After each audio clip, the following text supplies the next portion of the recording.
ஜெபம் ஜெபம் ஜெபம் செய், தினம் தினம் ஜெபம் செய். கைகளை கூப்பியே கண்களை மூடியே முழங்காலில் நின்று ஜெபம் செய்.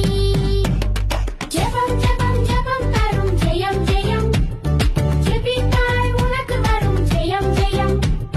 ஜெபம் ஜெபம் ஜெபம் தரும் ஜெயம் ஜெயம், ஜெபித்தால் உனக்கு வரும் ஜெயம் ஜெயம். காலையில் எழுந்ததும் ஜெபம் செய்.